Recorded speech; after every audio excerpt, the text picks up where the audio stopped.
बहनों और भाइयों नमस्ते। दोस्तों, आज हमें कुछ जानकारी, अति महत्वपूर्ण जानकारी दादा देवीदास फतनदास जेसवानी, जो हमारे दादा सतराम दास जेसवानी के बड़े भाई हैं, आज लगभग वह 80 साल से ज़्यादा की उम्र के हैं। शहर के चप्पे चप्पे की उनको जानकारी है, पर कुछ स्वास्थ्य कमजोर होने के कारण कई बार वह ज़्यादा बोल नहीं पाते हैं या बैठ नहीं पाते हैं। तो कुछ जानकारी हमको ऐसी दी उन्होंने जो बड़ी हैरानी वाली है। सबसे पहले उस दिन मैंने एक मुद्दा उठाया जो मेरा आधे में रह गया।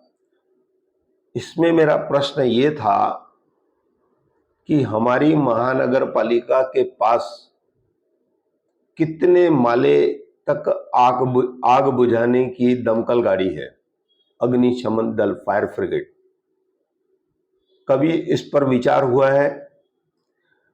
जब इस शहर में 7-8 माले की बिल्डिंगें बनती थी, मैंने बताया कि उस जमाने में दमकल गाड़ी एक बड़ी खरीदी गई थी, पर आरटीओ विभाग ने उस गाड़ी को इस सड़कों पर चलने से रोक दिया था। कहा था कि यह गाड़ी जो है यहाँ की सड़कों पर नहीं चल सकती है।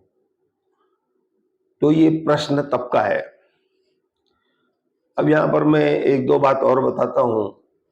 कुछ समय पहले 2 बार उल्लासनगर 3 में आग लग चुकी है। एक तो प्राइवेट कारखाने में लगी थी, पहले माले पर, पूरा माल स्वाहा हो गया।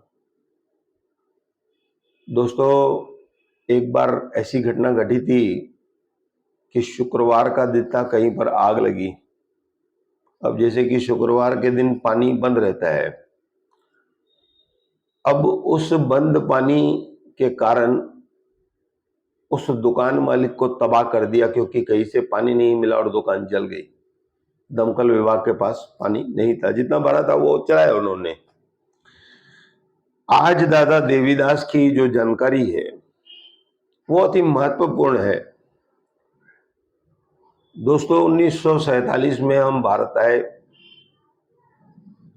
पहले हम अखंड भारत में रहते थे, कुछ हिस्सा पाकिस्तान में चला गया, बंटवारा हो गया। हम लोग उल्लासनगर में आए। 2126 बैरक, 2126 बैरक सरकार ने हमको, उल्लासनगर में जो लोग आए उनको दी, और ब्लॉक भी बनाए सरकार ने। अब प्रश्न यहाँ पर यह हुआ कि आज हम लोग इस बात का तो रोना रोते हैं कि हमारी बिल्डिंग खतरनाक हो गई है, पर सरकार ने या उल्लासनगर महानगर पालिका ने या यहाँ के नेताओं ने कभी इस चीज पर ध्यान दिया है कि 1947 में जो बैरकें बनी, कभी वह भी गिर सकती है? आगे का प्रकरण इस प्रकार बताया दादा ने कि 1952 में यहां पर बड़ा तूफान आया था।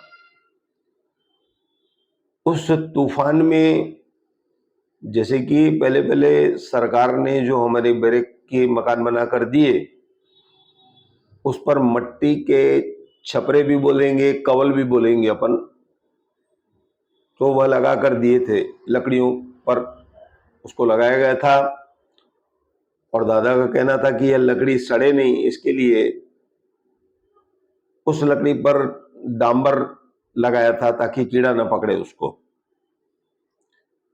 तो 1952 के बाद फिर किसी ने कहा कि नहीं, बहुत सारे लोगों ने तो बैरक को दुरुस्त करवा लिया है। मैं इस बात को भी मानता हूं कि बहुत सारे लोगों ने बैरक को दुरुस्त करा दिया है, लेकिन सभी के पास पैसे नहीं है ना। तो आप देखेंगे कि बहुत सारी ऐसी जो बैरक की जितनी उसकी माप थी लंबी, उतनी ही बैरक की कोठी, बैरक का मकान उतना ही पड़ा है। मैं पूरे शहर में देखता हूँ, हमारे पास भी है। आप परबाराम मंदिर की तरफ जाइए, 36 सेक्शन की तरफ जाइए, कहीं पर भी आप जाइए तो ऐसे वो पुराने मकान पड़े हैं अभी तक।